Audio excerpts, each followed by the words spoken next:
Perfeito, perfeito. Deus nos abençoe. Estamos aqui na nossa segunda aula da matéria dos Evangelhos. Estamos passando aqui então a pista de chamada. Essa daqui, então, do pastor Jurandir. Obrigado. Muito bem, meus irmãos, estamos aqui com a nossa continuação, a segunda aula da matéria dos Evangelhos, para a gente ganhar tempo. Nós não fizemos isso na aula passada, realmente esquecimento, né? A idade, infelizmente, não ajuda, mas a gente vai ficar tão jovem como vocês que são. Lá no finalzinho, bem no finalzinho, vocês vão ver provão dos evangelhos. Não é prova. Dá esse nome de provão porque é um compacto de vários exercícios, só para vocês entenderem.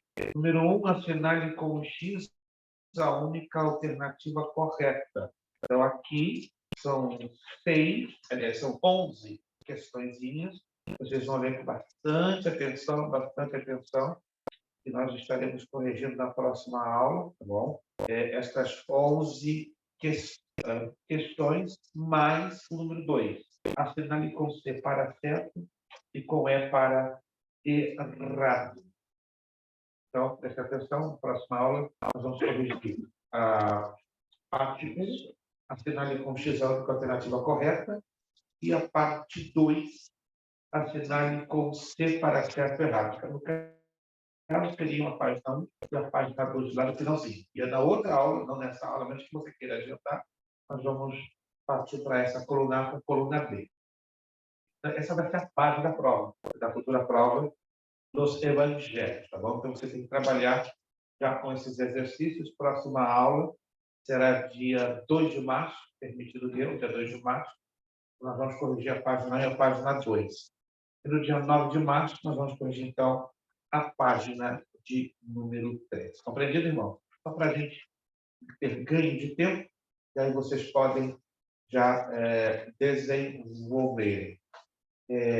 Eu sei que estamos recentes, né, mas é sempre bom lembrar, e a minha sugestão é que você tenha sempre aquela tabelinha, né, da programação das aulas.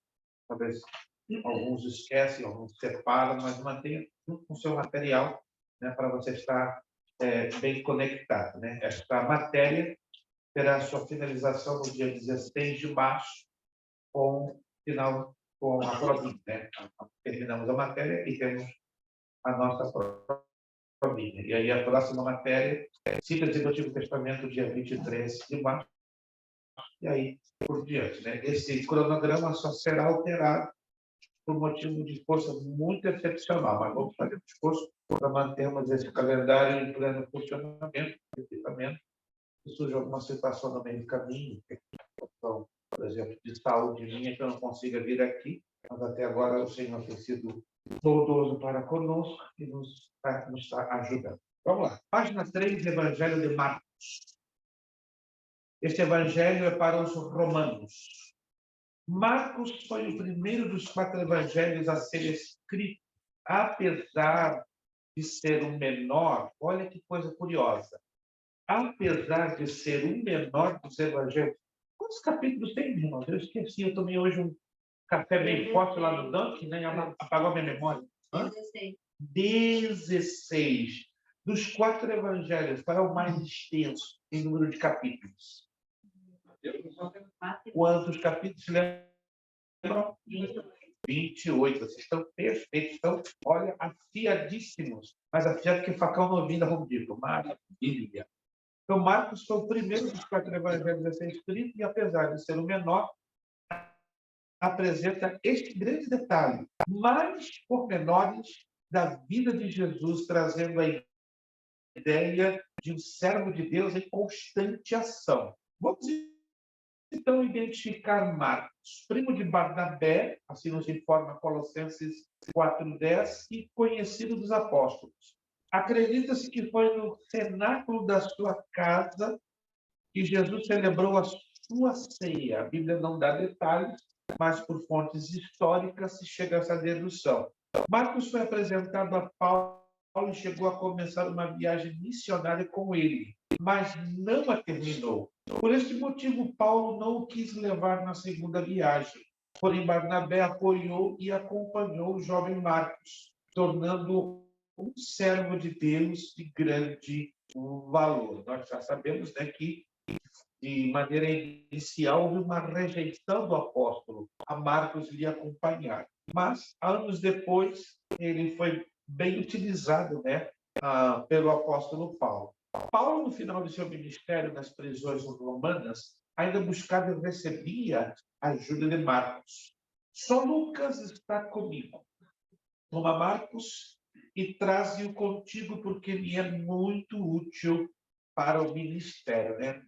A Bíblia e a história secular não dá detalhes do porquê da rejeição sistemática, né? Alguns dizem que foi por inexperiência, outros dizem porque ele não se submetia. Há várias especulações, mas não há uma definição histórica que leve, né, a razão precisa e contundente de Paulo ter rejeitado. Ainda que aqui na apostila nós trazemos uma razão, mas não é uma razão final e definitiva. Mas, de alguma maneira, ou de alguma forma, Marcos se tornou muito útil para o ministério de Paulo. Marcos acompanhou a Pedro no seu ministério em Roma, tornando-se o seu discípulo. Interessante. Então, Marcos participou do ministério de Paulo, porém foi discípulo direto do apóstolo Pedro. A vossa coeleita em Babilônia seria Roma, o saúda, como também meu filho Marcos. Era muito comum, né, nos tempos apostólicos, usar esse cognome, meu filho, que não se trata aí de filho biológico, se trata de filho espiritual, e nesse caso, sim. Então, era bem comum se usar essa expressão, meu filho, como querendo dizer, o mestre terá um relacionamento com o discípulo. Observe que, apesar de ser o primeiro dos 4 evangelhos, Marcos foi escrito após as epístolas de Paulo e Pedro, e provavelmente após o martírio destes dois já ter ocorrido em Roma. Olha que sequência de particularidades, né? Então, este evangelho foi redigido depois, olha só, interessante, não é? Depois das epístolas de Paulo e Pedro. Então, Paulo e Pedro escreveram suas epístolas, sofreram martírio em Roma, aí vem a redação do Evangelho de Marcos. Bastante interessante sobre isso. Vamos ver algumas outras particularidades que envolvem o Evangelho de Marcos. Bom, estamos aí vendo Marcos, o Evangelho do servo, um Salvador poderoso, o capitão da nossa salvação. O versículo-chave do Evangelho de Marcos é este: porque o Filho do Homem não veio para ser servido, mas para servir e dar a sua vida em resgate de muitos. Marcos 10, 45. Aí temos o panorama deste Evangelho. O autor, João Marcos, né? Embora a Bíblia fala Marcos, mas o seu nome completo é João Marcos. Era natural de Jerusalém. Pedro foi um instrumento de sua conversão, 1 de Pedro 5,13. Ele não foi, deixemos isso bem claro, porque pode haver algum tipo de confusão. Ele não foi um dos 12 apóstolos, mas acompanhou Paulo em sua primeira viagem missionária. Está lá em Atos 13:13. Vamos ler esse texto, só para ficar bem claro, bem registrado. Atos 13:13. Atos dos Apóstolos, capítulo 13, versículo de número 13.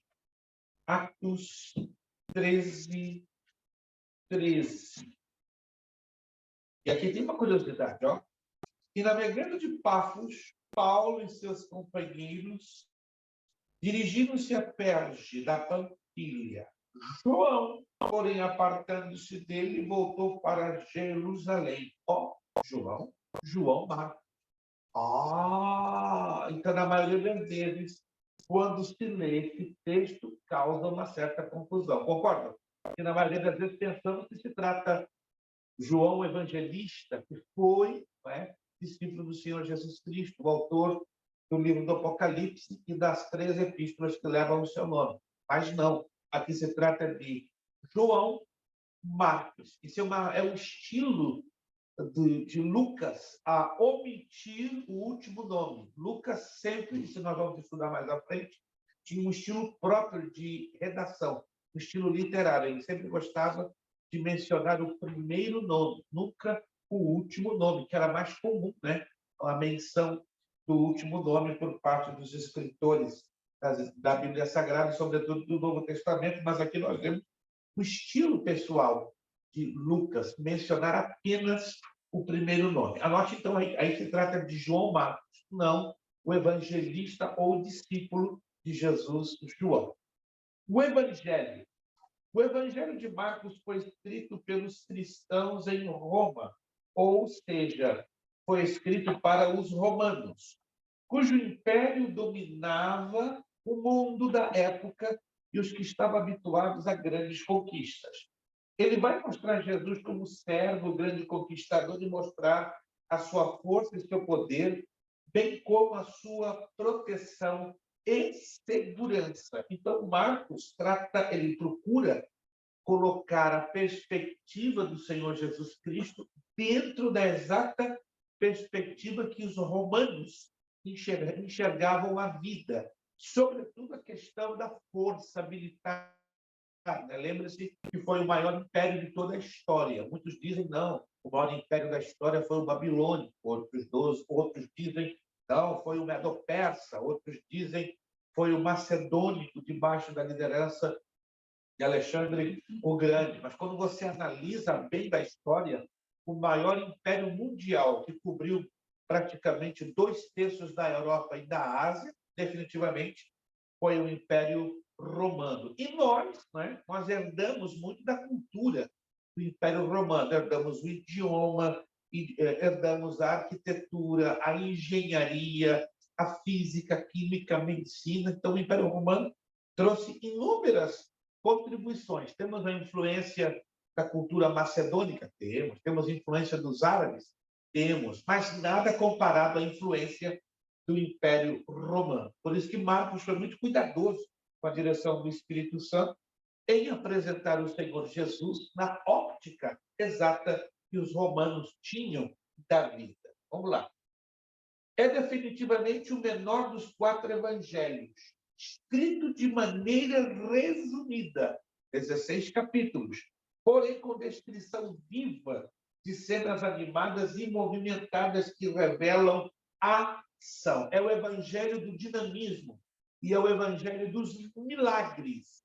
Se você quer encontrar sequência ou relato de muitos milagres, este evangelho é o evangelho de Marcos. Outra curiosidade, no evangelho de Marcos é mencionado em moeda romana. Dê uma olhadinha no evangelho de Mateus, de Lucas e de João. Você não vê a menção da moeda romana, você lê a menção da moeda hebraica, mas aqui nós vemos no evangelho de Marcos a menção da moeda romana. Ora, já que a perspectiva é romana, então não é diferenciado, ou seja, segue-se a mesma linha. A divisão de tempo é dos romanos, ou seja, 24 horas, a divisão do tempo hebraico-judaico. Lembra-se como era? Alguém se lembra? Não era de 24 horas. Não. Vamos parar para pensar. Como se dividia o tempo judaico? Se dividia em 2 partes diferenciadas.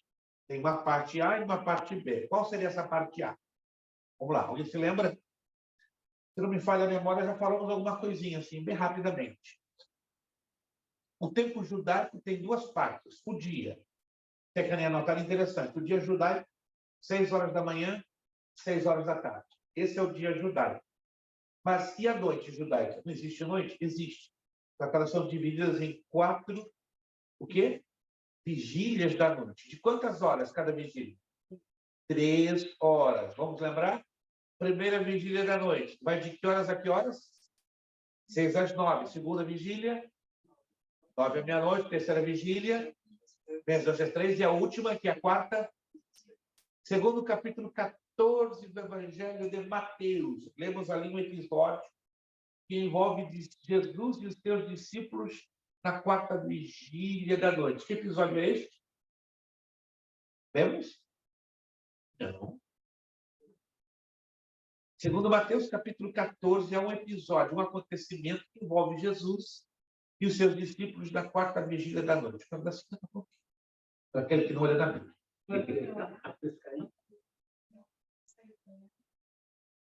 Um pouquinho mais do que isso. Não, aí vocês estão jogando lá na frente. Quando ele caminhava sobre as águas. O Maurício levou 50 para casa. Abriu a Bíblia. A consciência da honestidade clama alto. Anote aí. Pastor confessor, tá certo. Quem confessa é perdoado 10 vezes, tanto aqui como na eternidade. Evangelho Apócrifo, segundo o Expresso, capítulo 14, versículo 20. Anote aí. Na quarta vigília da noite foi um encontro de Jesus com os seus discípulos nas águas revoltas, né, do mar da Galileia. Lembra-se? No meio da tempestade? Então, procure ter em mente. Foi o capítulo 14 do Evangelho segundo São Mateus. É importante a gente, então, entender essas diferenciações entre os evangelhos e, em particular, o Evangelho de Marcos, porque o foco, né, ou o enfoque é a cultura romana. Olha só, Mateus fala das vigílias da noite, estamos mostrando ali, enquanto Marcos cita dia e noite apenas, né? Claro, para o leitor inadvertido, o leitor não informado da Bíblia, isso vai causar um conflito. De tal maneira que alguém vai dizer, uau, tem um problema aqui, tem um erro aqui, tem uma contradição aqui. Não se trata de erro, ou muito menos contradição. Se trata da visão cultural para quem é dirigido o livro. Né? Lembra-se que Mateus, o conteúdo dele, a cultura, a óptica é dirigida para quem? Para quem? Judeus. Marcos para gentios, romanos. Lucas, para quem é dirigido o Evangelho de Lucas, qual é a óptica, qual é a visão do Evangelho de Lucas? Já vamos estudar em seguida, qual é? Gregos, ainda falando de gentios. E a óptica grega ela é um pouco diferente da óptica romana. Vamos avançar um pouquinho mais. Olha ali o ponto 4. Que coisa interessante, talvez você nunca observou isso. O autor explica os costumes hebraicos. Está lá em Marcos 7, 3, 4. Pois estava ciente de escrever para um povo com outra cultura. Oh, isso é interessante. Apenas o capítulo 1 faz referências às profecias do Antigo Testamento. Olha só, os romanos não estavam familiarizados com as Escrituras e não entenderiam tais citações. Lembre-se que os romanos eram um povo politeísta, um povo que cria e acreditava e adorava em vários deuses. Tá? Então, Marcos ele procurava trazer a pessoa do Senhor Jesus na óptica de um Deus monoteísta. Isso na cabeça de um romano não batia bem, inclusive gerava muitos e muitos e muitos conflitos. Essa é uma das razões que este evangelho só faz referência uma única vez no capítulo 1 às profecias do Antigo Testamento, que as profecias do Antigo Testamento canalizam a pessoa de Jesus Cristo como sendo o Filho de Deus, porém, dentro de um enfoque monoteísta. Vamos ver algumas características deste evangelho. É um evangelho muito gostoso de se ler. Quem já leu todo o evangelho de Marcos alguma vez? Pelo menos uma vez. É muito gostoso. Não querendo, obviamente, discriminá-lo, os demais, a Mateus, ou discriminar a Lucas, ou discriminar a João. Mas se você passa a ler mais de 2 vezes o Evangelho de Marcos, você tem uma captação, uma percepção da vida de Jesus muito mais ampla do que você se dedique a ler Mateus, Lucas ou João. É bem verdade que Lucas ele é mais detalhista, ele é um evangelho mais histórico. Vamos falar sobre isso em seguida. Vamos, então, às características do evangelho de Marcos. É um evangelho de vivacidade e detalhes. Tem detalhes, claro. Embora Lucas, os detalhes são muito mais intensos. Ele relata os detalhes das ações de Jesus, dos discípulos e das multidões. Repito, ele revela, Marcos, os detalhes das ações que envolviam Jesus. que envolviam os discípulos e que envolviam as multidões. Lucas já trabalha com detalhes históricos, envolvendo as nações, as autoridades, os governantes. O enfoque de Lucas não é tanto os detalhes de Jesus, dos discípulos e das multidões. Esse enfoque, então, ele é todinho de parte de Marcos. Número 2 é o evangelho de atividades e energia. Ele retrata a carreira ativa de Jesus sobre a terra, dando ênfase mais às obras do que às palavras. Tanto que você vai encontrar 18 milagres. Há muitos anos atrás, eu vi um pastor no Rio de Janeiro, mais de 40 anos, pregar sobre os 18 milagres de Jesus em Marcos. Maravilhoso. É lindo. É como você pregasse sobre as parábolas, né? Que também é algo fantástico, embora um pouco mais profundo e difícil, mas é possível você, numa pregação de 1 hora, narrar resumidamente todos os 18 milagres de Jesus dentro do Evangelho de Marcos. Número 3 é o Evangelho de poder sobre os demônios. É o Evangelho que você vê mais gente se demoniando. Muito impressionante. Né? Ele destaca o poder de Jesus sobre o inimigo, está lá em Marcos 5, 7, 2. É o evangelho de maravilhas, quer pregar sobre maravilhas, todo com base no evangelho de Marcos. Ele mostra Jesus em todos os lugares realizando alguma atividade milagrosa. Ele chama a atenção dos ouvintes para o poder que emana de Cristo. Né? Esse evangelho ele traz aquela narrativa da mulher de Sirofenícia, lembra-se? Ou também conhecida como a mulher do fluxo de sangue, né? E vê aquela multidão apertando Jesus, ela gastou anos da sua vida com os médicos e não conseguia deter a hemorragia, e a narrativa de Marcos é maravilhosa, né? Ela vem por detrás de Jesus e toca nos seus filactérios, ou seja, nas bordas do seu vestido, e Jesus parece até meio humorístico, né? Meio cômico, para lá, para lá, para lá, a multidão apertando Jesus aqui, apertando para colar, e o que ele diz? Alguém me tocou. Aí os discípulos, né, num tom de ironia, Senhor, para com isso. A multidão aqui está te apertando e tu dizes alguém me tocou? Eu sei que alguém me tocou, porque de mim saiu poder, de mim saiu virtude. Muito interessante isso, e Marcos coloca este episódio numa óptica muito linda, diferente ao dos outros evangelhos. É o evangelho para os romanos. Os romanos eram homens de poder que deixavam atrás de si grandes feitos. Eles tinham César poderoso, mas agora conheceriam o Senhor Todo-Poderoso. Temos alguém aqui que chama-se César? Pelo menos no sobrenome, no primeiro nome que eu me lembro, não tem ninguém aqui chamado César. Você conhece alguém que chama César? Pastor César. Perfeito. Você sabe o significado do nome César? Se não sabe, anote. Senhor e imperador. Então, se você conhece alguém com o nome César, o significado é Senhor e imperador. Que privilégio, camarada se chamar César, ser chamado de Senhor e imperador, porque vem do latim César. César, no latim, quer dizer Senhor e imperador ao mesmo tempo. Por isso que Lucas usa a expressão César Augusto, Tibério César, porque Lucas Almeida decidiu aportuguesar a expressão César. Quando se lê Lucas, alguém pensa que era um camarada com o nome Tibério César, ou César Augusto, porque no nosso idioma hoje, César é um nome próprio, concorda comigo? É um nome próprio. Só que Lucas não traz César como nome próprio, mas como um título imperial do imperador de Roma, né? César, que Almeida decidiu traduzir como César, e na nossa cultura soa como um nome próprio. Vamos lá.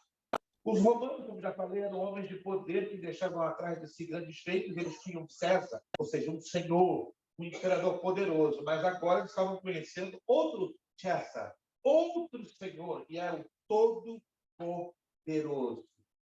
Os romanos eram homens poderosos que deixaram atrás de si grandes feitos para o bem da humanidade. Marcos, sabendo disso, mostra os feitos poderosos do servo chamado Jesus. Mostra que o servo Jesus tem poder para aquietar a tempestade, controlar a doença e a morte, poder para controlar o mundo invisível dos espíritos. De fato, é o evangelho do dinamismo.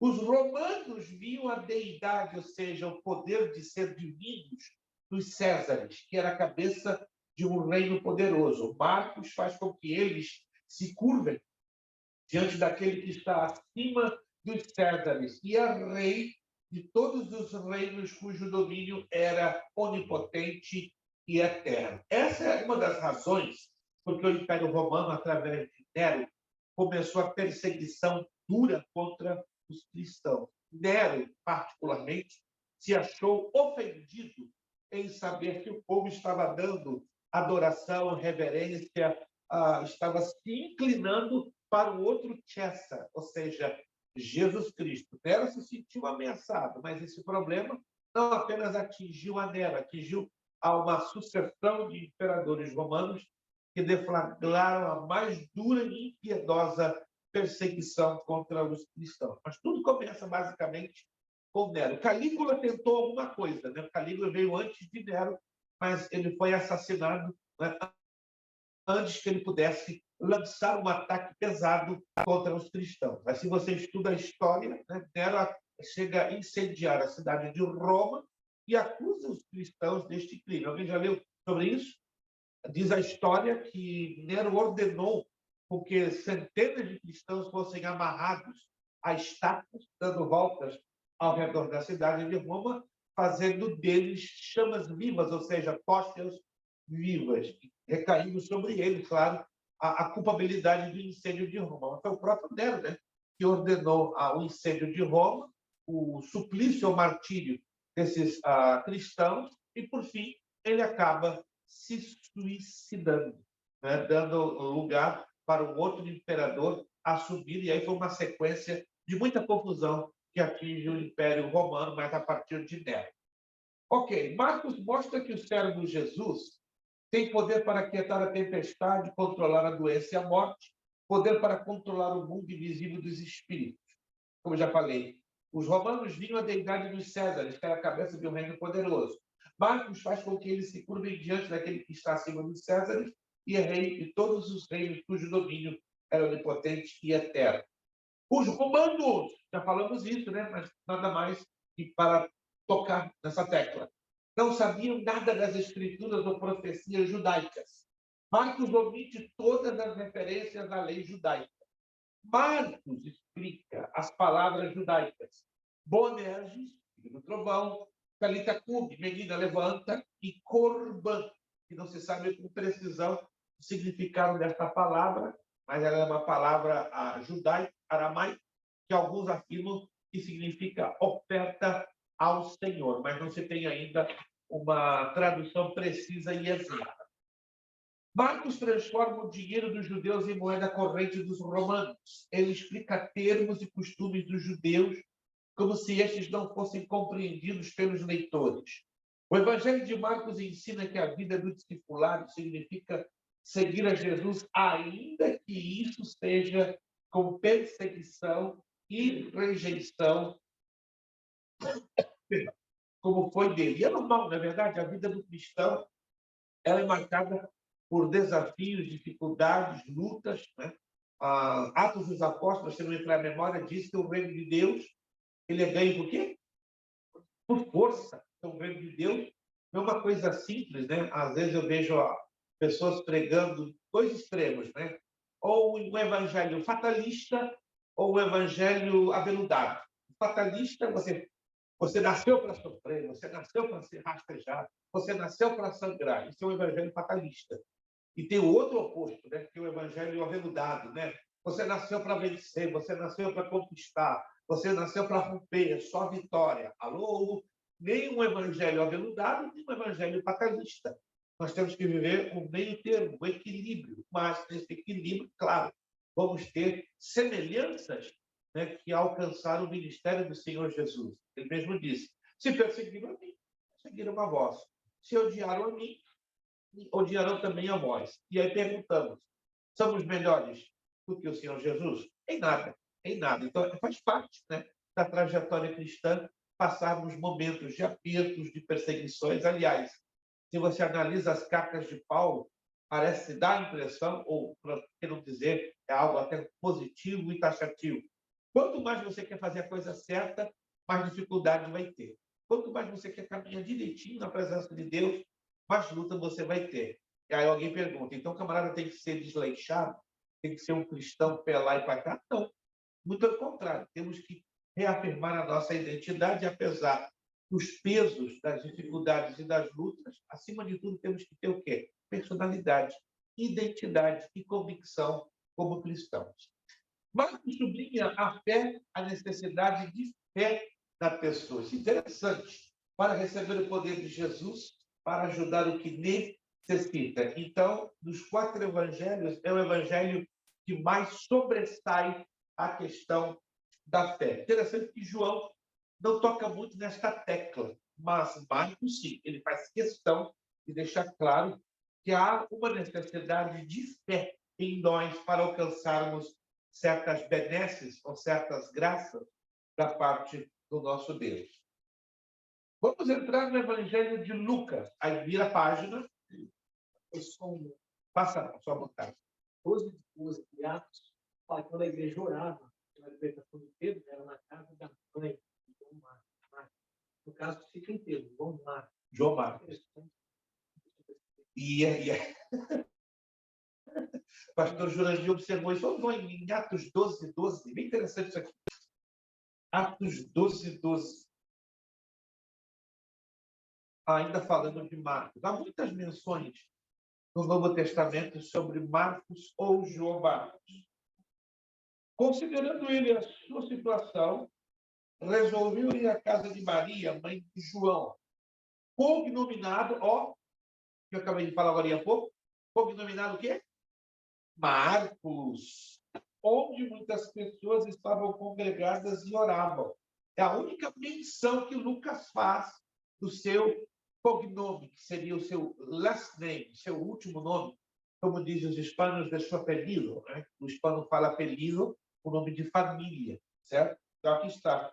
Já em outras passagens, ele menciona Lucas apenas João, mas aqui, para não haver dúvidas, pois provavelmente Lucas faz essa menção do cognome para, digamos, abrir o horizonte na mentalidade dos gentios.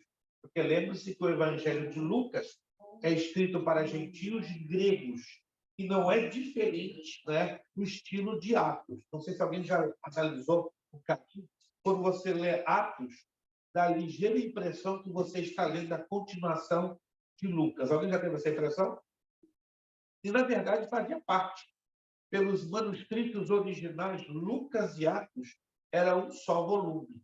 A questão é que, no transcurso do tempo, no desenvolvimento da elaboração da Bíblia Sagrada e da divisão dos seus livros, decidiu separar Lucas de Atos para fazer parte do conjunto dos 4 evangelhos. Mas, cronologicamente, a título de estilo literário, Lucas e Atos, nos manuscritos originais, faziam parte de um só volume. É um caso parecido como Esdras e Neemias. Esdras e Neemias faziam parte de um só volume na Bíblia hebraica. O primeiro e segundo livro de Samuel, o primeiro e segundo livro de Reis, para quem não sabe, fazia parte de um único volume, só Crônicas estava separado. Né? E aí, com o passar do tempo, na medida que a Bíblia foi sendo trabalhada na sua elaboração, divisão, organização, né, que os teólogos, os literatos, decidiram fazer as divisões que hoje nós conhecemos.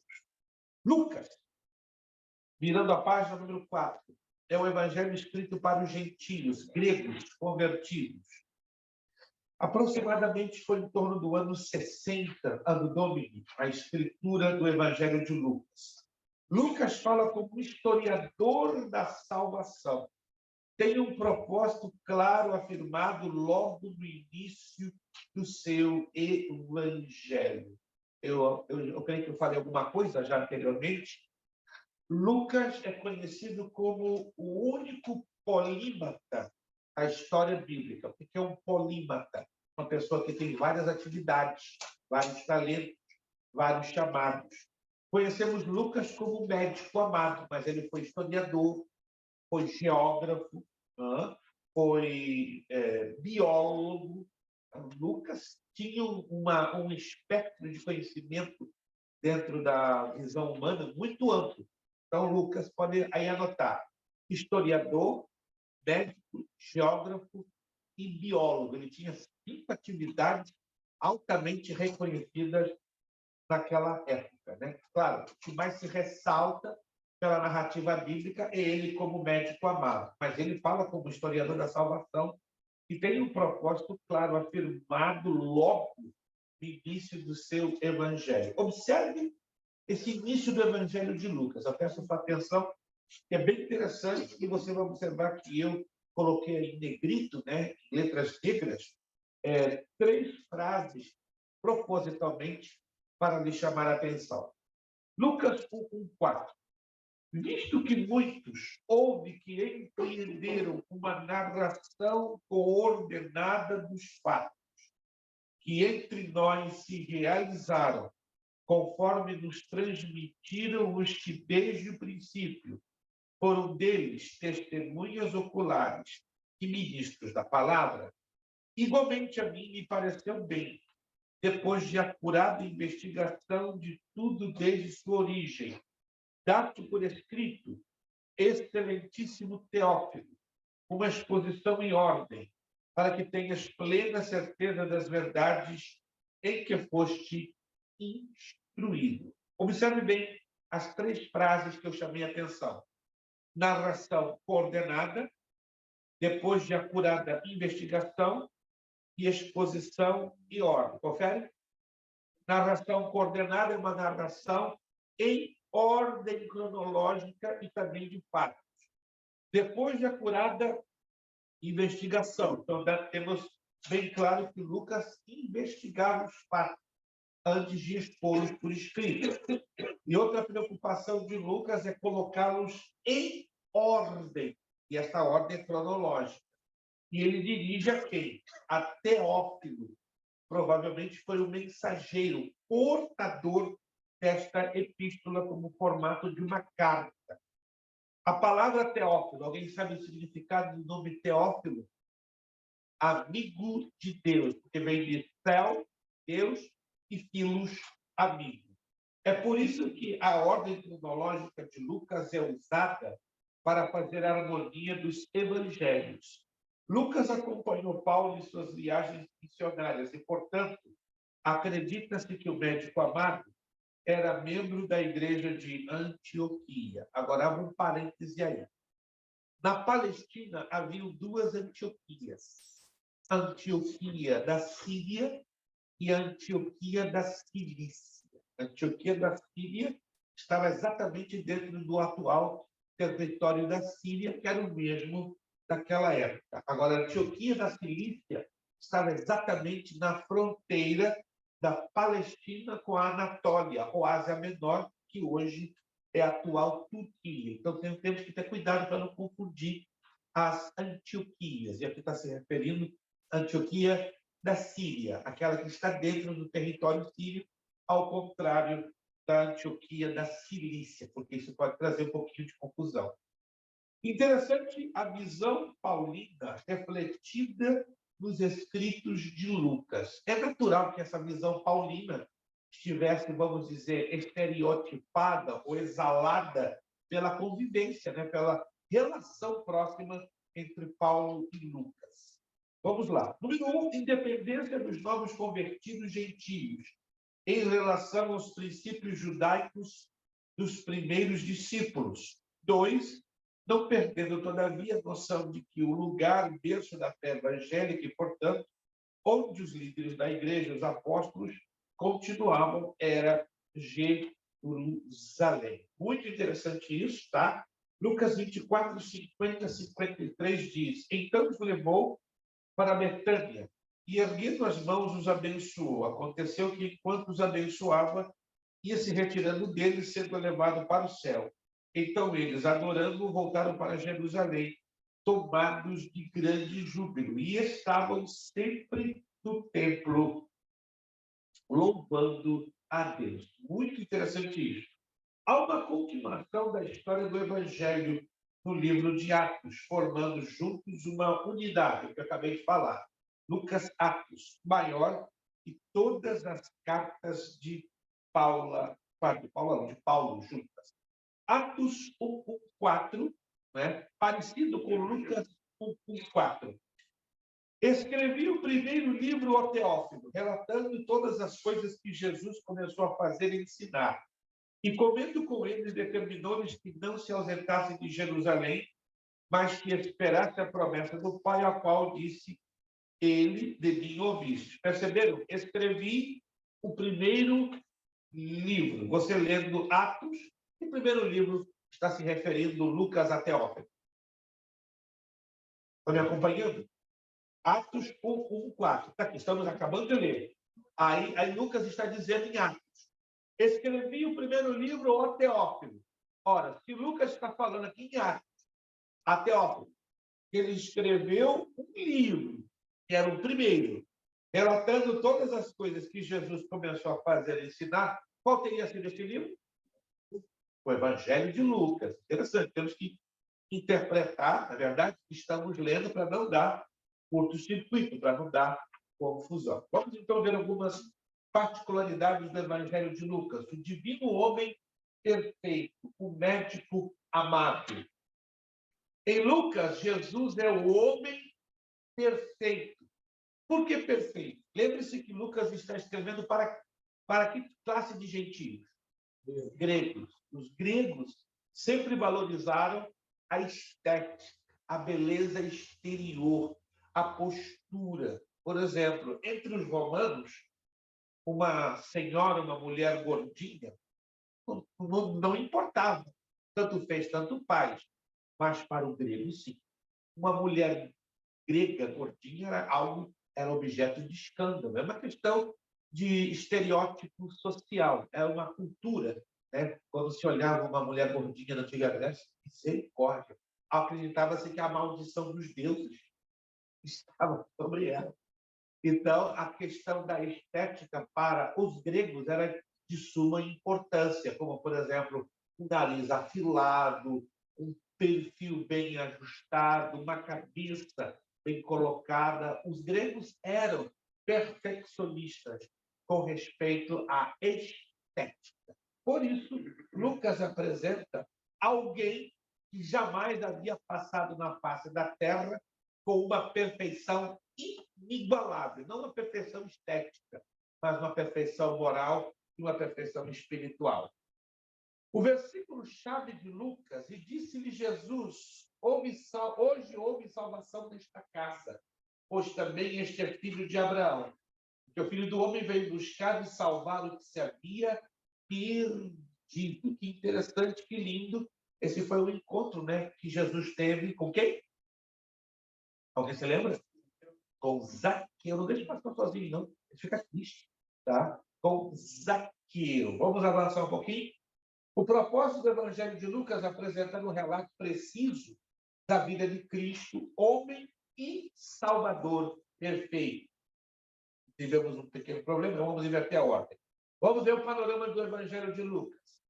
Lucas deixa claro que ele não foi testemunha ocular daquilo que escreveu. Quem foram as testemunhas oculares dos 4 evangelhos? Vamos lá. Está aqui no 4. Se você não saber dessa, fica complicado. Está bem exposto aqui. Né? Deixa eu entrar aqui nessa partezinha, já que nós falamos. Então, Mateus, Marcos, Lucas. Esses 3, como vocês estão vendo, são os evangelhos sinóticos. Né? A vida, a obra e ministério de Jesus visualizados numa visão sinótica, semelhante, muito parecida, quase que igual. João está afastado, porque ele é o chamado evangelho diferencial.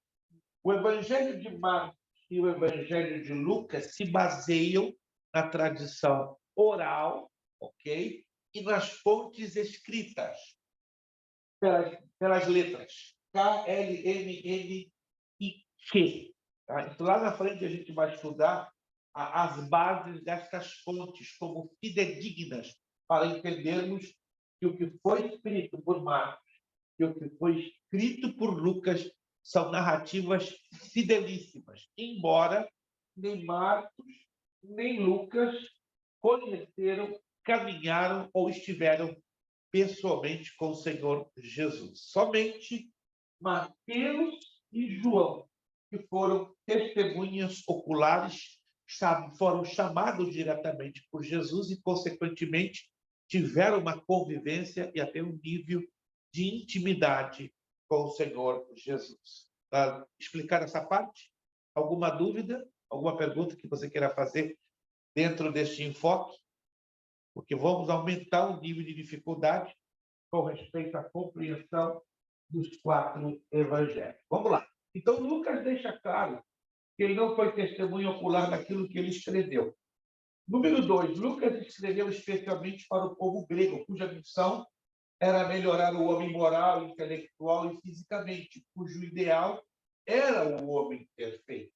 Lucas escreve para mostrar que tinha conhecido o homem perfeito tão desejado pelos gregos, Jesus, e que bastava se espelhar nele e seguir seus ensinos para caminhar rumo à perfeição futura, que, na verdade, é uma visão muito apropriada e lógica que Lucas coloca, enfocando a pessoa de Jesus. Ele fornece informações minuciosas sobre o nascimento de Cristo, bem como o momento histórico do mundo naquele período. Abra comigo o Evangelho de Lucas. Vou mostrar a vocês 2 registros históricos notáveis dentro deste Evangelho. Evangelho de Lucas, capítulo 2. Capítulo 2, vamos fazer uma rápida análise do capítulo 2 e do capítulo 3. Apenas bem rápido, porque o tempo não nos permite divagarmos com muitos detalhes. Dentro de 10 minutinhos, passamos já para o nosso intervalo, tá? Exatamente às 9h15. Vamos fazer de 9h15 a 9h25, perto de 9h30. Lucas, capítulo 2. Preste atenção aqui. Ó. Aqueles dias foi publicado um decreto de César Augusto, convocando toda a população do Império para recensear. Ou seja, foi um censo. Agora, aqui não é o tio César, como alguém pensa, ou alguém com o nome de César Augusto. Alô? É interessante, porque à primeira vista, se você ler esse texto, vai pensar que alguém, né, chamado César Augusto. Sim, é uma pessoa, é um indivíduo, é um homem do sexo masculino, é um indivíduo do sexo masculino. Mas aqui se trata do primeiro imperador romano. Se quiser anotar em algum lugar, aqui é o registro do primeiro imperador romano. Espera aí, não foi Júlio César o primeiro imperador romano? Não, isso é uma falácia histórica. Isso é um erro. Se você vê em alguns livros ou até pastores afirmando que Júlio César foi o primeiro imperador romano, é uma falácia, é um erro. Historicamente, Júlio César foi o único cônsul vitalício que Roma teve. O que é o cônsul vitalício? Era alguém que tinha poderes de ditador. Por isso, cônsul vitalício. Foi o mais poderoso general de todos os exércitos que Roma teve em sua história. Ele foi esfaqueado, né? Recebeu 23 facadas, morrendo no dia 25 de março do ano 44 a.C. Né? Creio que vocês já viram uma frase que diz: até tu, Brutus. Lembra-se dessa frase? Quem se lembra? Alguém já ouviu falar? Até tu, Brutus. E por que até tu, Brutus? Porque Júlio César tinha um filho adotivo chamado Caio Júlio Adrianicus Brutus. E a facada que César, a última que ele recebeu, a número 23, foi exatamente de frente, pelo seu próprio filho adotivo. Se alguém já viu filmes, documentários, é uma coisa chocante. O Netflix lançou uma série algum tempo atrás chamado Império Romano. Não sei se alguém já viu essa série no Netflix. Ela é bem chocante e ela mostra a realidade do que foi a vida de Caio Júlio César, né? Que foi através do trabalho dele, embora sendo um ditador, um grande general, um grande conquistador, graças a ele que Roma sai do período de ditadura para o período de império. Então, Otaviano Augusto, que é o filho, outro filho adotivo de Júlio César, né, se torna o primeiro imperador romano. Então, César Augusto quer dizer imperador Augusto. A história diz que César Augusto, ou o Otaviano Augusto, sendo o primeiro imperador de Roma, ele foi do ano 4 ao ano 4 a.C. ao ano 14 depois de Cristo. Agora, observe aqui as colocações históricas. O primeiro recenseamento foi feito quando o Quirino era governador da Síria. Olha que interessante. Otaviano Augusto começa a ser imperador em 4 a.C. Quirino, em 4 a.C., segundo a história, fez o seu primeiro recenseamento, quando era governador da Síria. Versículo 3. Todos iam alistar-se, cada um a sua própria cidade. 4. José também subiu da Galileia, da cidade de Nazaré, para a Judéia, cidade de Davi, chamada Belém, por ser ele da casa e família de Davi. Por que eu estou narrando esses detalhes? Muitos questionam. Quando exatamente Jesus nasceu? Abril do ano 4 a.C. Como é que é? Pode anotar. Abril do ano 4 a.C. Por que eu falo com tanta certeza? Porque você, quando lança a mão dessas fontes históricas, você vai observar que Lucas aqui confirma tudo. Confirma quando César Augusto, ou Otaviano Augusto, começou o seu reinado.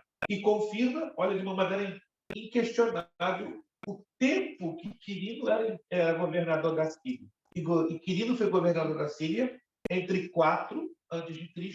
e 9 depois de Cristo. Isso aqui é fantástico. Então, quando foi feito este recenseamento, foi em abril de 4 a.C. Como é que eu descubro isso?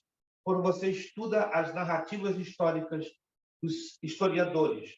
Suetônio, historiador romano Suetônio, Flávio Josefo e Eusébio de Cesareia. Quando você pega as obras escritas por esses historiadores, aí você chega à conclusão. O Senhor Jesus nasceu em abril do ano 4 AC. E aí o que acontece com o calendário? O calendário muda. Quando Jesus nasce, não existe o ano zero. Parte para o ano 1. Coisa curiosa. Tanto que quando nós estudamos a história da igreja, que é uma matéria que vai ser estudada lá no médio em teologia, se descobre que há um vazio ou uma diferença de 4 anos no nosso calendário. Quem sabia disso? Que o nosso calendário está defasado 4 anos. E o nosso calendário tem uma diferença, um vácuo, é uma lacuna de 4 anos, porque o nosso calendário ele foi modificado 2 vezes. Né? Primeiro com Caio Júlio César, criou o calendário juliano em 62 a.C. Depois o Papa Gregório XIV, em 1567, alterou ou remodificou o calendário juliano. Por isso que o nosso calendário é chamado juliano-gregoriano. Mas, de qualquer maneira, ficou um vazio, uma lacuna perdida de 4 anos. Então, nós estamos, tecnicamente, no ano de 2027. Né? Estou mais velho? Não. Simplesmente porque não foram contados os 4 anos que aconteceu a partir do nascimento. Estão me entendendo? E Jesus nasceu em 4. Então, o calendário muda. Não é entre o ano 0, entre o ano 1, 2, 3, 4, 5, e aí vai. Não foi corrigido. Teria que ser, obviamente, quando Jesus nasceu, o calendário, mas uma vez que não foi corrigido, só depois de Gregório XIV que descobre que houve esse vácuo, esse vazio de 4 anos. E por que ainda não foi corrigido?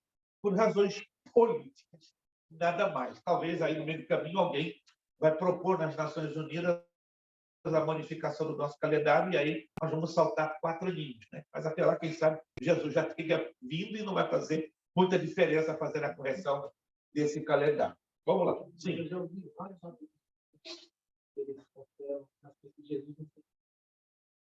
Há polêmicas por causa da narrativa de Lucas, da narrativa de Mateus. Setembro, o tempo na Palestina já está muito fresco. E pela narrativa de Lucas, nós vemos que os pastores estavam do lado de fora, estava muito quente. E abril do ano 4, pelos registros, claro, não havia os instrumentos que mediriam, né, a questão da meteorologia como hoje nós temos, mas havia os magos, que eram observadores das estrelas, e da meteorologia. Segundo os registros desses magos ou astrólogos da época, que são os astrólogos de hoje, eles afirmam categoricamente que foi o ano 4. Há uma polêmica entre os rabinos por causa de alguns documentos que foram adulterados entre o século V e o século XI. Eu tenho cópia desses documentos. É bem engraçado. Chega a ser como uma declaração apócrifa que contradiz até mesmo o relato dos 4 evangelhos. Então, eu fico com o relato dos 4 evangelhos corroborados, confirmados por outras fontes históricas mais seguras. Então, os rabinos não consideram Jesus o Filho de Deus, então é normal que essa polêmica vai continuando e não vai ter fim, né? Pelo fato que não conhecem ou reconhecem Jesus como Filho de Deus. Entenderam essa partezinha? Vamos ao capítulo 3, antes de nós irmos para o intervalo. Capítulo 3 de Lucas. No 15º ano, olha só que interessante. Lucas 3:1. No 15º ano do reinado de quem?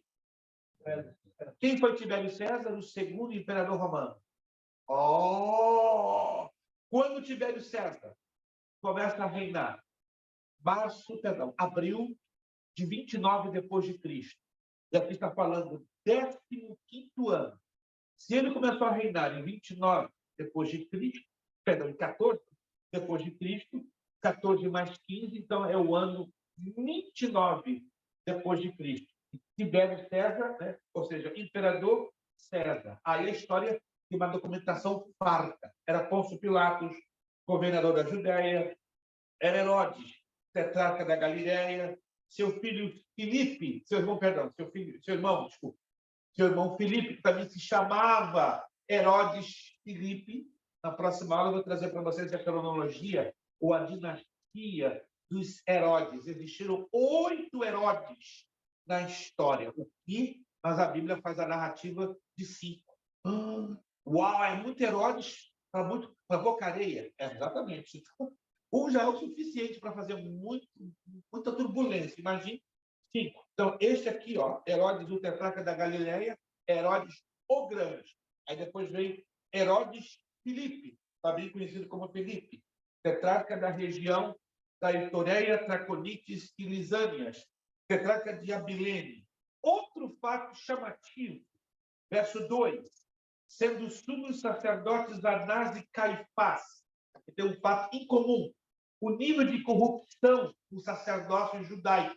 O comum era haver um só sumo sacerdote. E aqui nós temos 2 sumos sacerdotes, né? Um da tribo de Levi e um puramente saduceu, imposto pelo Império Romano.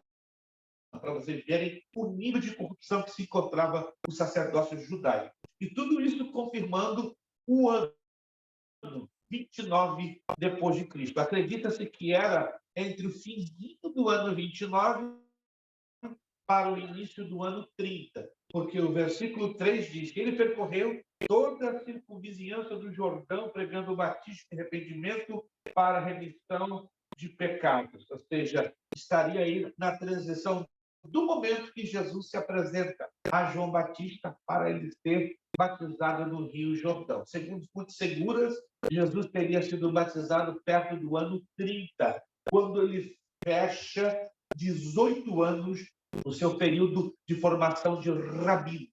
Alguém já ouviu falar nisso? Que Jesus foi chamado para ser rabino? Como é que eu sei disso? Quando ele aparece conversando lá no templo com os doutores da lei, diz a Escritura, quantos anos ele tinha?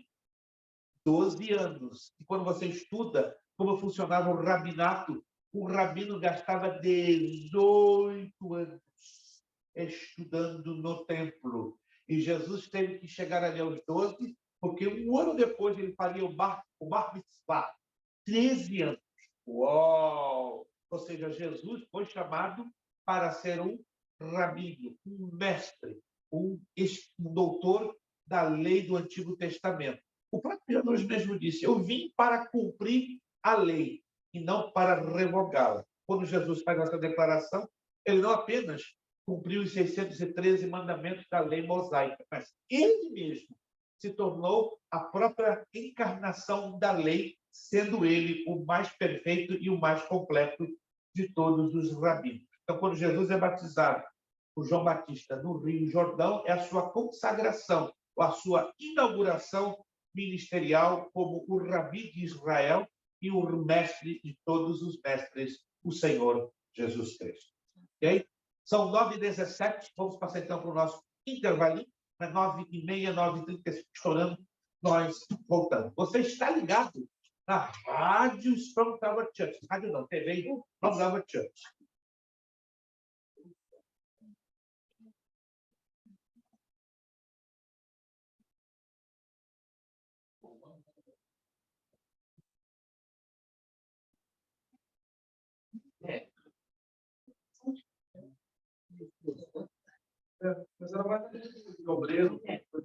Muito bem, meus irmãos, vamos então dar continuidade. Isso. Vamos lá.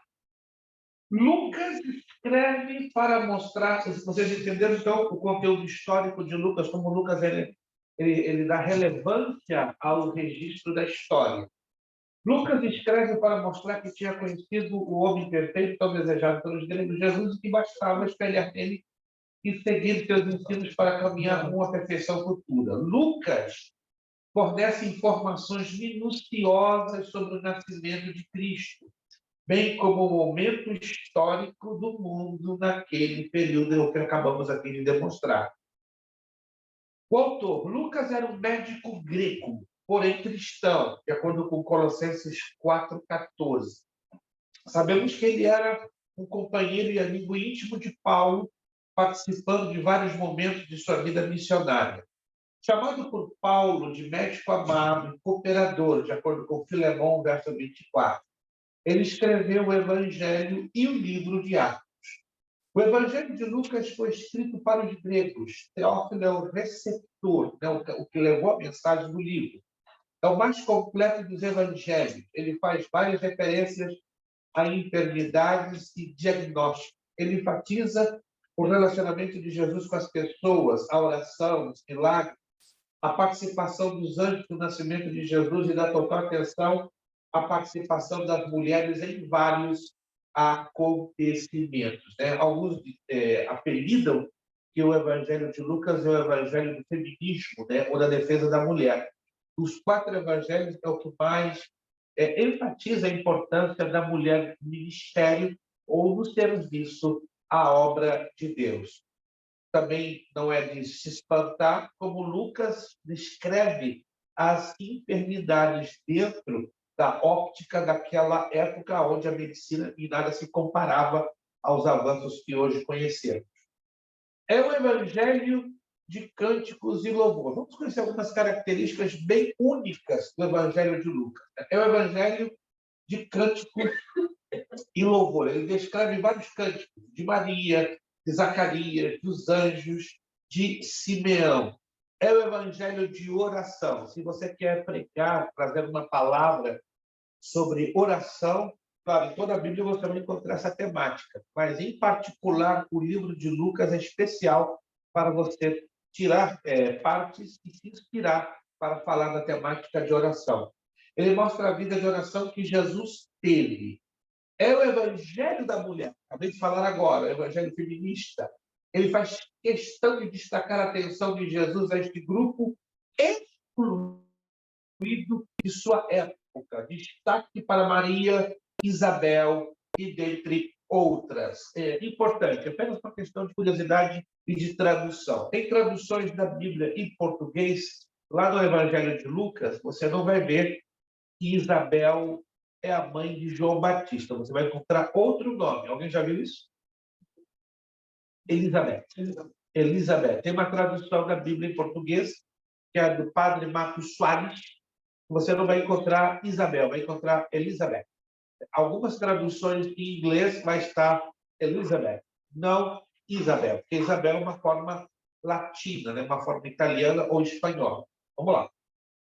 É o evangelho dos pobres e proscritos. Lucas mostra o trabalho de Jesus em abençoar os pobres, negligenciados e corruptos. Maria Madalena, a mulher com fluxo, as meretrizes, o filho pródigo, Lázaro, os coxos, os convidados para o banquete. Tudo isso isso é a especialidade de Lucas, é porque ele apresenta esse panorama dos pobres e dos proscritos. É o evangelho para os gregos. O grego era o representante da razão e os filósofos se sentiam na obrigação de aperfeiçoar o homem, a começar pelo conhecimento. Lucas escreve para mostrar que já encontrou o homem perfeito idealizado pelos gregos. É o evangelho artístico. É o evangelho artístico. Ele narra a história com muita habilidade e estilo peculiar. É o evangelho para os gentios. Os detalhes escritos por Lucas deixam claro que ele escrevia para pessoas que nada conheciam do Antigo Testamento. A genealogia não começa com Abraão, representante dos judeus. Olha o detalhe. E sim com Adão, representante da raça humana. Vamos chegar agora ao Evangelho de João. Vamos para a apostila. Uau, em 2 aulas já abraçamos os 4 evangelhos? Sim. Só que agora nós, depois que tivemos essa visão panorâmica, vamos começar a destrinchar as particularidades comuns aos 3 evangelhos e, para fechar, vamos trabalhar com o conteúdo único e exclusivo que nos traz o Evangelho de João. João, para a igreja em tempos difíceis. Esse evangelho foi escrito aproximadamente no ano 90, ano Domini ou depois de Cristo. João também deixa claro o propósito do seu evangelho em João 20, 30, 31. Na verdade, fez Jesus diante dos discípulos muitos outros sinais que não estão escritos neste livro. Estes, porém, foram registrados para que creiais que Jesus é o Cristo, o Filho de Deus, e para que, crendo, tenhais vida em seu nome. Em João, vemos com a maior clareza possível que Jesus Cristo é o Messias, o Deus Filho que se fez carne. João 1,18. Ninguém jamais já viu a Deus. O Deus unigênito que está no seio do Pai é quem o revelou. João 4, 24, 25, replicou-lhe a mulher: eu sei que veio o Messias e que se chama o Cristo, e quando ele vier a nos anunciar todas as coisas, disse-lhe Jesus: eu o sou, eu que falo contigo. João escreve para levantar o ânimo de uma igreja em perseguição, que a essa altura era formada quase totalmente por irmãos que não haviam visto Jesus pessoalmente. O autor do 4º Evangelho retransmite os seus ouvintes as experiências de contato mais íntimo com Jesus Cristo. Ao lermos João, não falta muito para nos sentirmos caminhando com o mestre e ouvindo-o conversar. É também chamado o Evangelho da intimidade. Se você quer conhecer a questão da intimidade, você vai encontrar no Evangelho de João. Olha que interessante. Aqui se faz presente a palavra Messias. Alguém se lembra o significado da palavra Messias? Eu creio que nós já batemos um pouquinho dessa tecla. O ungido. Qual é a outra palavra correspondente a Messias? Tem uma outra palavra. Cristo, que é o correspondente no grego, tá? Procure não se esquecer. Cristo é o correspondente no grego e Messias é o correspondente na língua hebraica. Vamos então agora entrar aqui. João enfatiza o Salvador Jesus Cristo. João foi um dos primeiros apóstolos de Jesus. Seu nome, Yohanan, vem do hebraico significando Yahweh, tem sido gracioso. Se você se chama João, conhece alguém que chama João, então seu nome é Yahweh, ou seja, o Senhor tem sido gracioso.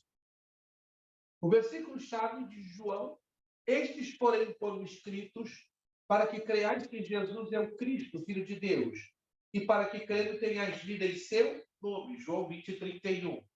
O propósito deste evangelho é comprovar que Jesus é o Filho de Deus e que todo aquele que nele crê tem a vida eterna.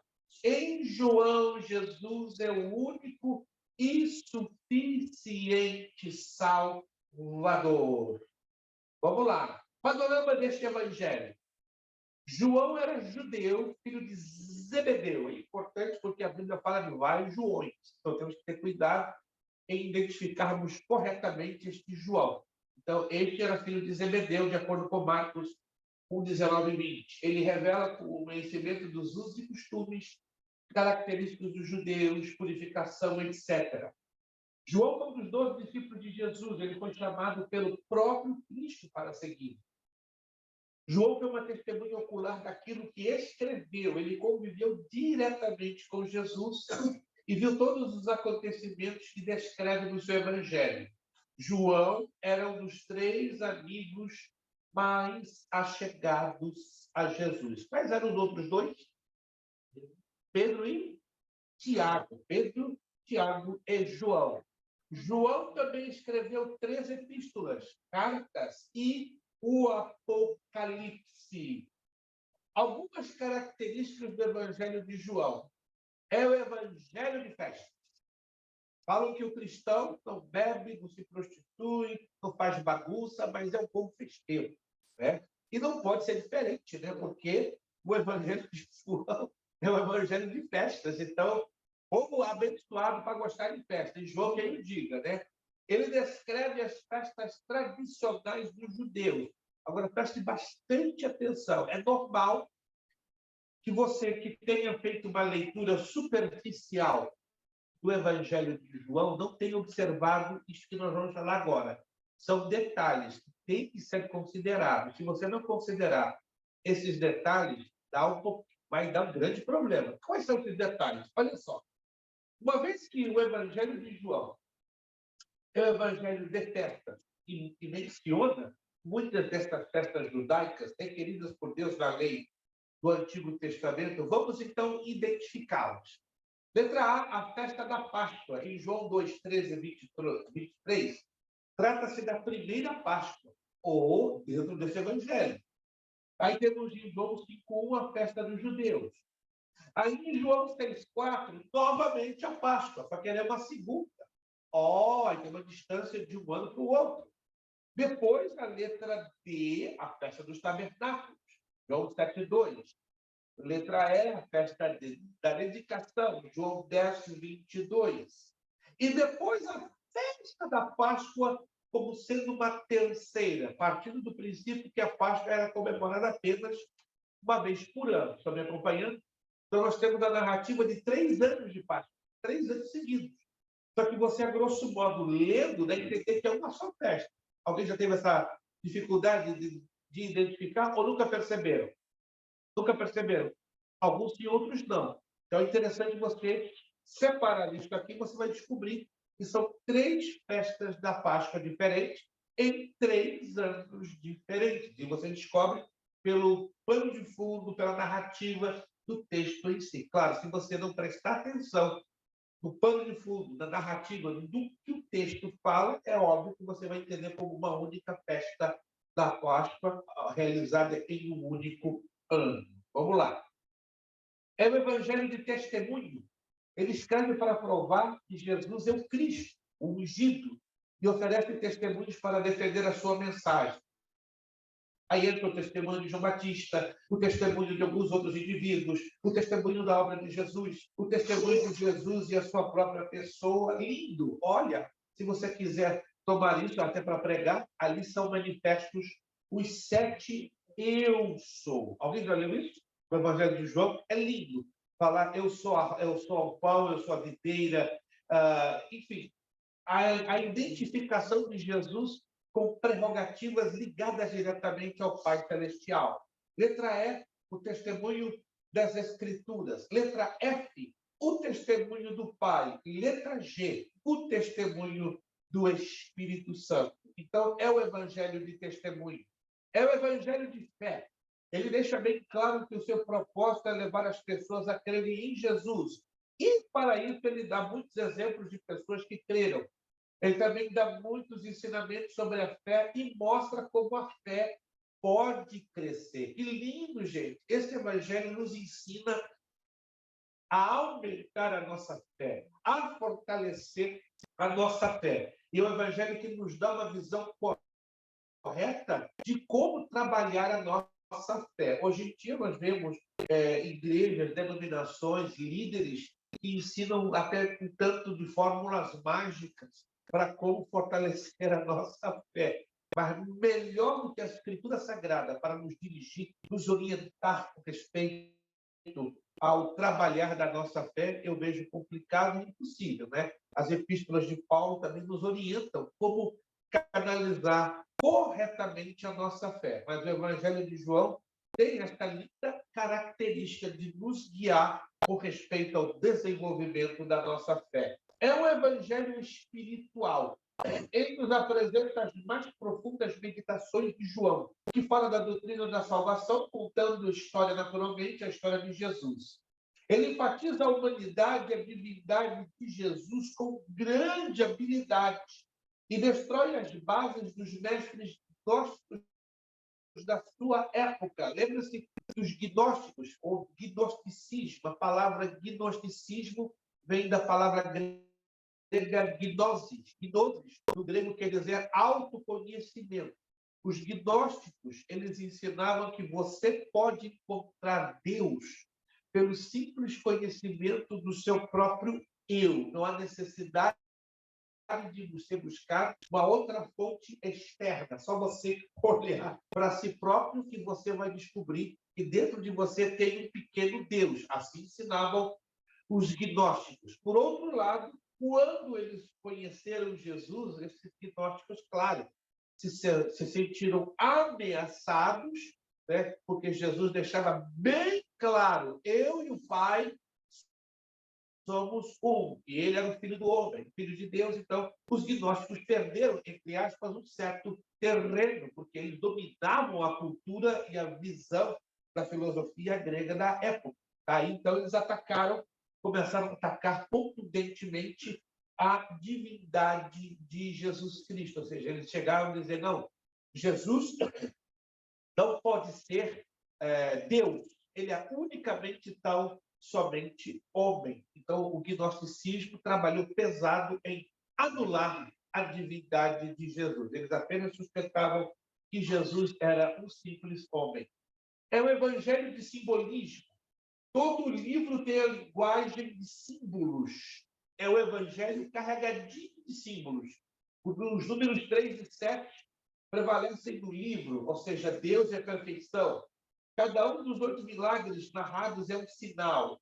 A multiplicação dos pães revela que Jesus é o pão da vida. Jesus é o bom pastor, videira verdadeira, a porta, o verbo vivo, o caminho, a luz, a vida, a verdade, etc. Muito lindo os simbolismos que nos são ensinados no Evangelho de João.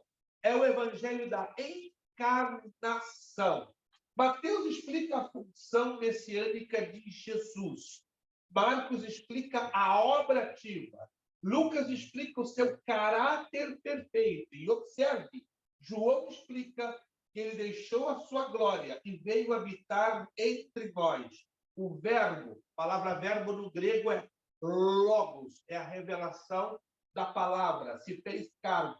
Deus não está distante de nós. Ele veio a nós por meio de Jesus. Ele se tornou um de nós. Deixa eu perguntar a vocês, né? Que queira ou não, o Evangelho de João nos leva a ter a visão da cristologia, que é uma matéria que nós vamos ter no nosso curso básico. Por natureza própria, Deus, preste atenção, Deus tem olhos, pés, cabeça, mãos, sim ou não? Não. Por quê? Porque é espírito. Então, como se explica na Bíblia os textos que apresentam? Os olhos do Senhor estão por toda a terra. Os pés do Senhor, as mãos do Senhor. O que se trata disso? Figuras de linguagem. Tá? As figuras de linguagem que encontramos na Bíblia, que nos apresentam Deus como olhos, mãos, pés, cabeça, lábios, ela é chamada de antropomorfismo. Antro quer dizer homem, morfismo, forma. É uma figura de linguagem que atribui formas humanas à pessoa de Deus.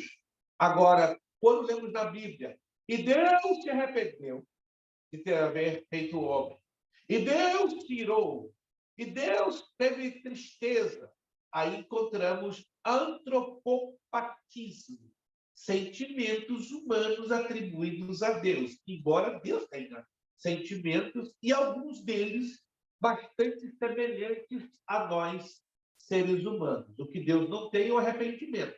E pelo fato que nós não entendemos, na maioria das vezes, as figuras de linguagem, vamos ver que é uma aparente contradição, porque o livro de Números diz que Deus não é filho de homem para que se arrependa, nem homem para que minta. Aí você vê lá no Gênesis dizendo que ele se arrependeu por causa de certo conflito. Concorda comigo? Mas é um conflito aparente pelo desconhecimento da figura de linguagem. Muito bem.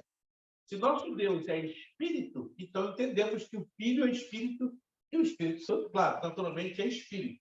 Então, originalmente, Jesus era espírito. Era? Por quê? Hoje ele não é mais. Não. Hoje ele já tem um corpo físico, ressuscitado e glorificado. Estão me acompanhando? Jesus hoje tem um corpo físico, ressuscitado e glorificado. Aonde está fisicamente Jesus hoje? Exatamente aonde? A Bíblia fala. À destra do Pai. Fazendo o quê? Em que posição? O pastor está dando corda. Eu estou mostrando, pastor. Só estou dando corda. E está levando o pensar. Como sumo sacerdote. Então, o que nós aprendemos disso, que lá no céu tem um santuário, que é o original do modelo que foi dado a Moisés para levantar no deserto. O que? O tabernáculo. Então, fisicamente falando, Jesus está à direita do Pai, na posição de sumo sacerdote, intercedendo por nós. Mas nós, claro, isso é um ângulo teológico que tem que ser analisado.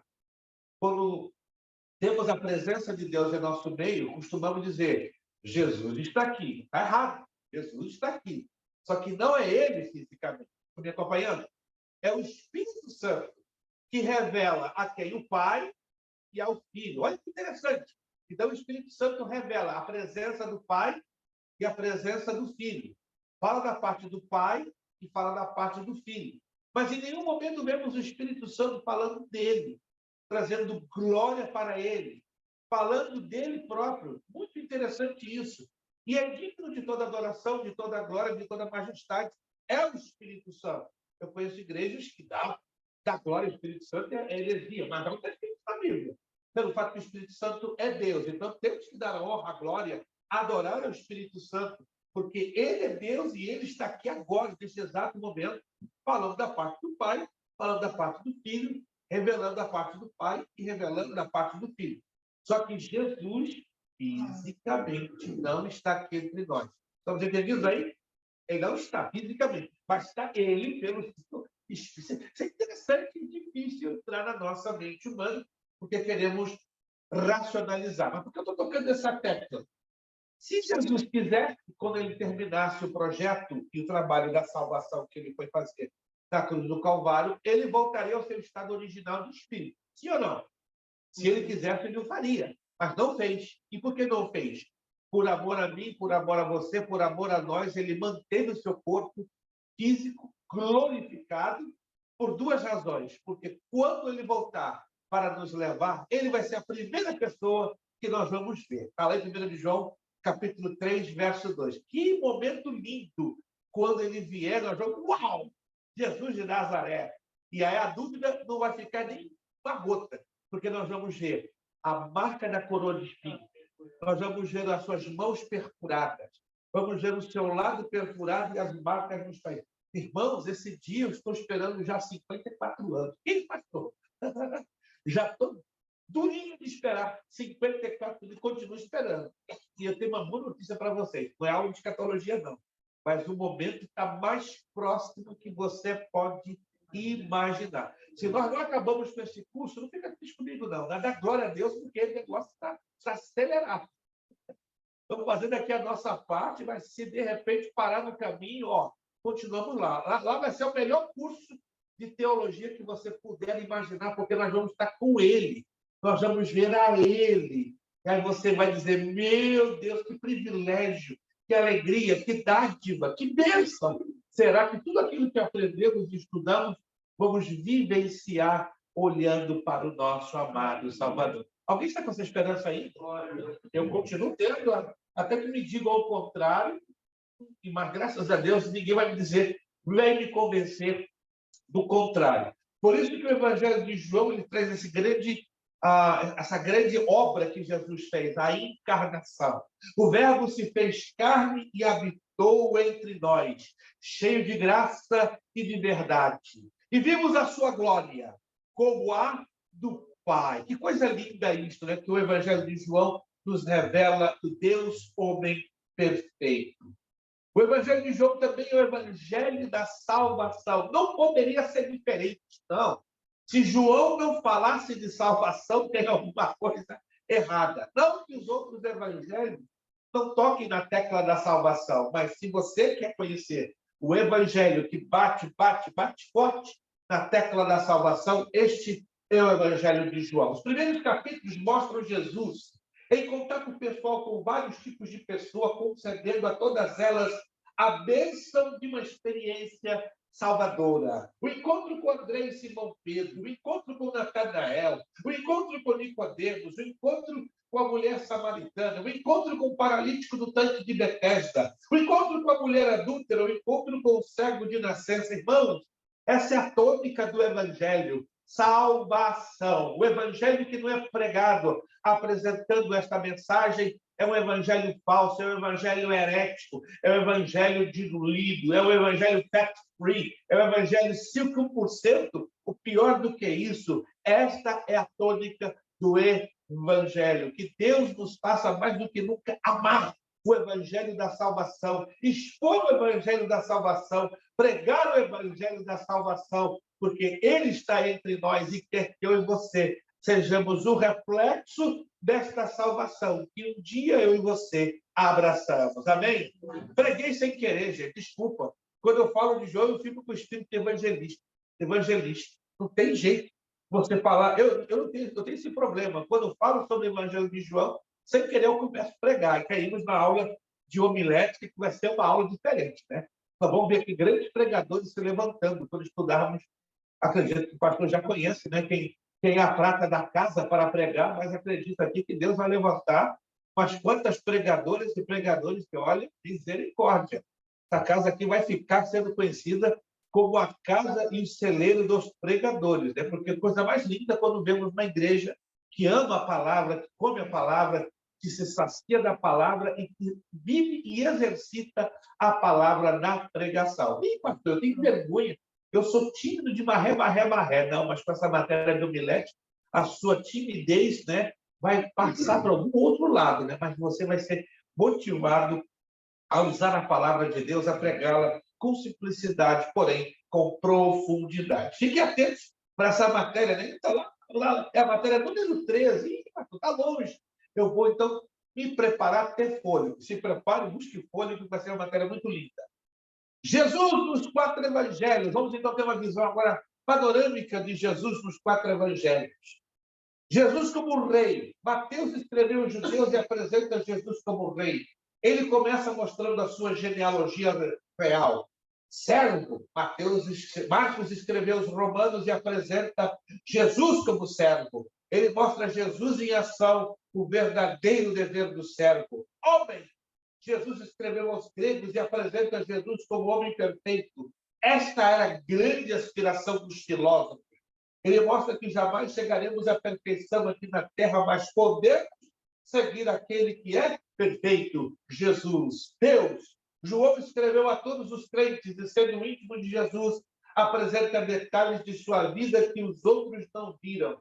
Ele nos mostra a possibilidade de um relacionamento estreito com o Deus Todo-Poderoso, nosso Salvador.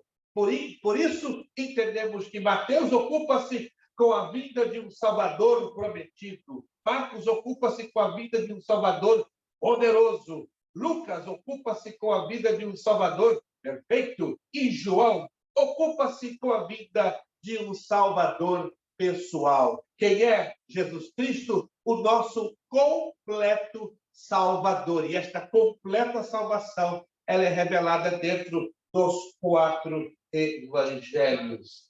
Paramos por aqui com esse slide, porque essa vai ser a única matéria que teremos 2 grupos de slides. Então, no transcurso já dessa semana, vou estar postando no grupo o 2º grupo de slides, porque não para por aí, não. Que isso? Nós estamos na segunda aula da matéria, temos 3 à frente. Vamos continuar virando a página.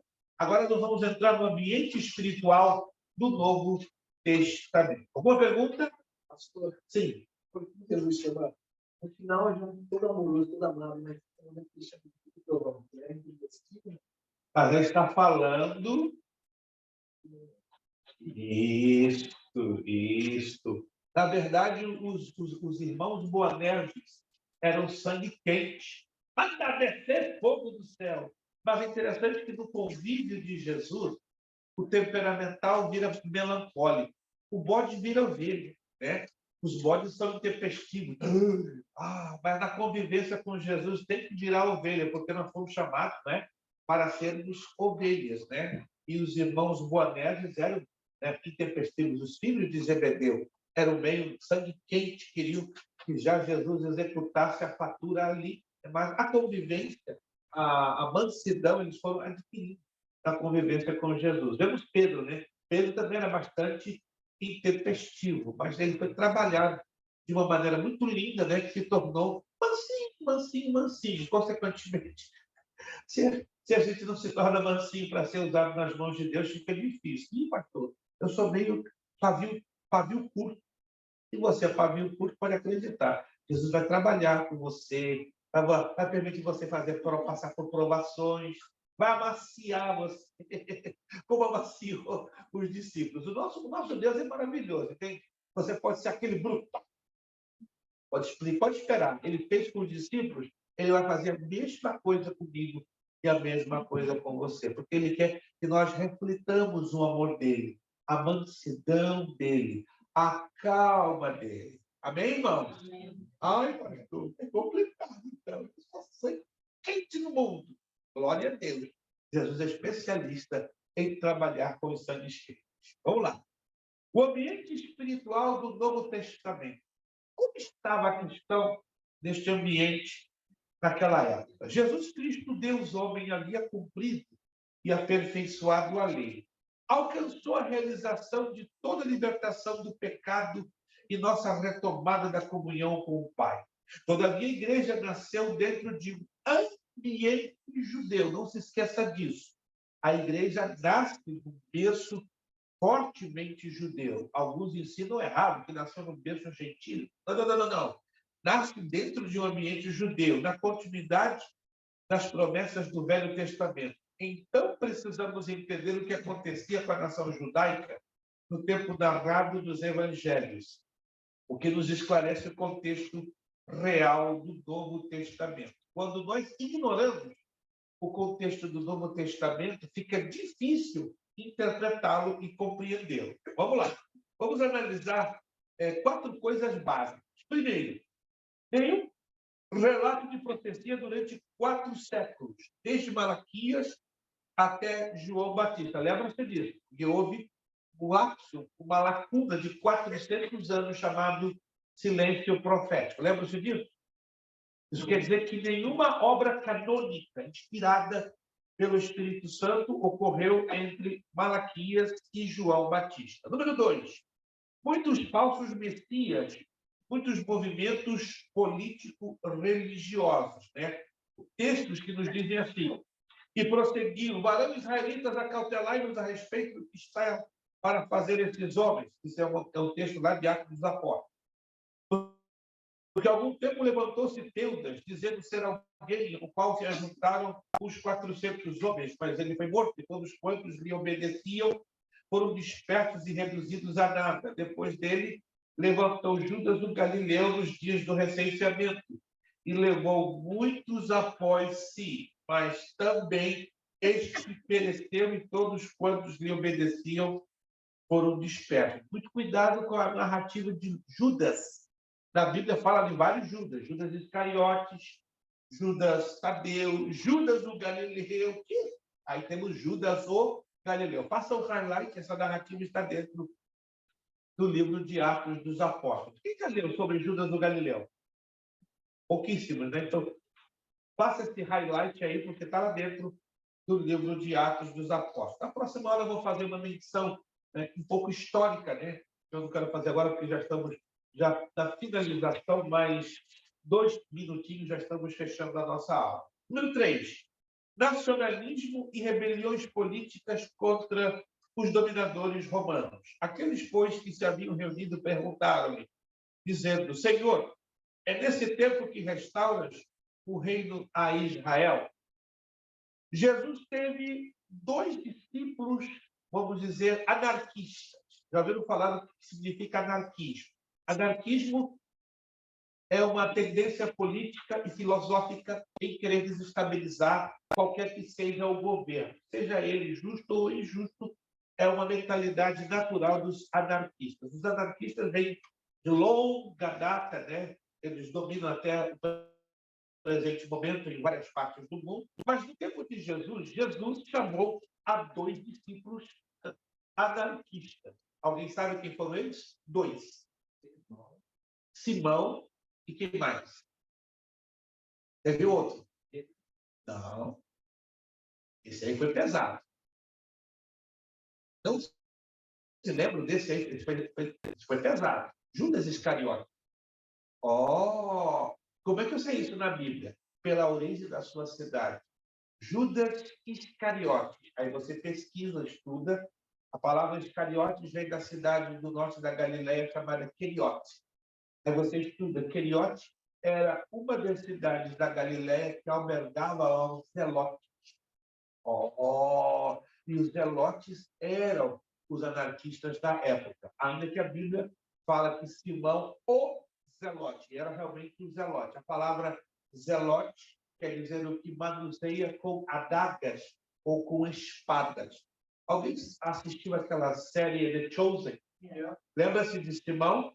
Os movimentos que ele fazia com as mãos e com as adagas, porque ele era um zelote, era especializado no treinamento de matar as pessoas através de adagas. E Judas Iscariote era um anarquista, embora a história não menciona Judas como manipulador de adagas, mas também era um zelote pela sua convicção política. Terminando, proselitismo exacerbado entre os judeus, a dispersão. Vós me buscareis e não me achareis, e onde eu estou, vós não podeis vir. Disseram, pois, os judeus uns aos outros: para onde irá ele? Que não o acharemos? Irá, porventura, a dispersão entre os gregos e ensinará para os gregos? Havia uma facção dentro do judaísmo tão extremada, tão acima dos fariseus, saduceus, os doutores da lei, que eles decidiram se separar do judaísmo tradicional. Quando Jesus faz essa declaração, os judeus que estão ouvindo pensaram que Jesus estaria indo para este grupo, né, de prosélitos, ou seja, de judeus que queriam ser mais santos que os demais outros religiosos. Nós vamos falar um pouquinho na próxima aula sobre este proselitismo, né? Lembre-se que Jesus também chegou a falar e a ministrar para os gregos, tá? É bem interessante isso, e aqui, quando Jesus faz essa declaração, esse grupo de judeus estava deduzindo que Jesus estava se inclinando para esses judeus que estavam unidos com os gregos. Na próxima aula, então, nós vamos entrar com maiores detalhes sobre os grupos que formavam este ambiente. Nós já falamos alguma coisa na matéria anterior, né? Vamos falar em bibliologia, já demos uma pincelada, mas agora nós vamos falar mais detalhadamente sobre os escribas, sobre os fariseus, saduceus, essênios, herodianos, zelotes. Vamos falar da importância de João Batista no contexto, né, dos 4 evangelhos, o reino de Deus, dos sinóticos. Vamos falar de detalhezinhos que você nunca, obviamente, leu ou estudou sobre os 4 evangelhos, tá? Não se esqueçam de fazer os exercícios, por favor, as 2 páginas, a página 1 e a página 2, e na outra quinta-feira, dia 9, corrigiremos, então, a coluna A com a coluna B. Estamos, então, finalizando a nossa aula de hoje. Perguntas, dúvidas? Isto, quero fazer um pedido de oração. Vamos estar orando pelos nossos irmãos, né? Como vocês estão percebendo, tem vários irmãos que estão ausentes, alguns estão ausentes por problemas de saúde, outros por problemas de trabalho. Estar orando para que este grupo não, digamos, não esmoreça, não se desanime, que é um pouco normal, né? Quando vem as lutas, as dificuldades de enfermidade de trabalho, a pessoa parar um pouquinho no meio do caminho. Vamos estar orando em favor deles, né? Vocês que têm aqui a comunicação com esses irmãos, na medida do possível, possam também estar animando-os para não que eles se detenham ou parem, né? Já falei aqui com o pastor Maurício, né, que esses irmãos que estão passando por essa fase difícil, nós estamos à disposição para ajudá-los a recuperarem o tempo perdido, as aulas perdidas, porque a nossa intenção é que todos nós cheguemos juntos na reta final. Ninguém vai ficar para trás, né? Começamos juntos e vamos, com a graça do nosso Deus, terminarmos juntos. Amém? Posso contar com as suas orações e também, na medida do possível, com a sua comunicação, com a sua aproximação. E vamos pedir com que a boa mão de Deus possa estar trazendo, né, restauração e solução para os problemas que esses nossos irmãos estão enfrentando. Vamos nos colocar em pé, agradecer a Deus por esta aula de hoje. Agradecemos o seu esforço em estar aqui. Creio que alguns aqui tiveram um dia apertado, muito cansativo, mas chegaram aqui debaixo da graça de Deus e mais uma quinta-feira saímos daqui vencedores.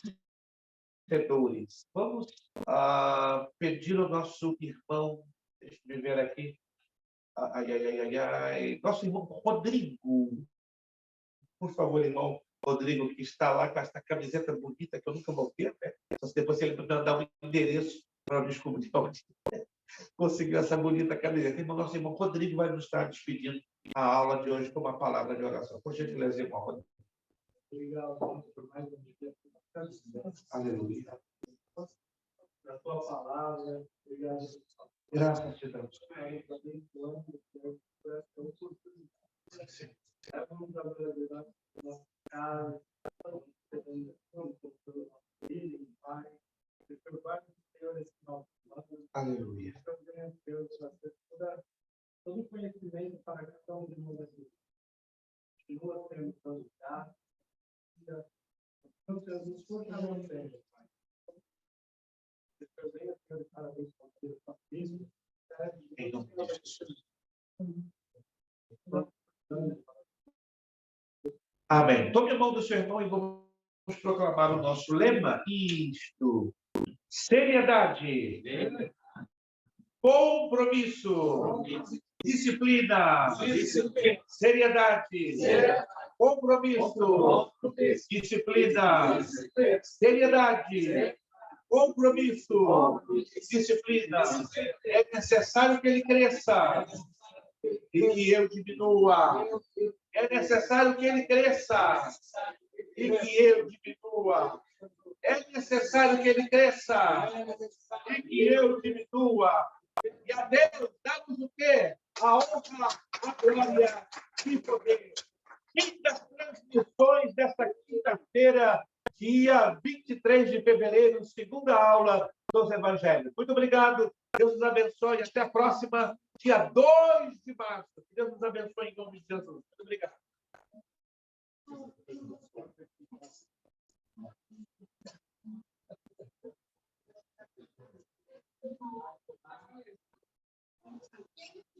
Thank you.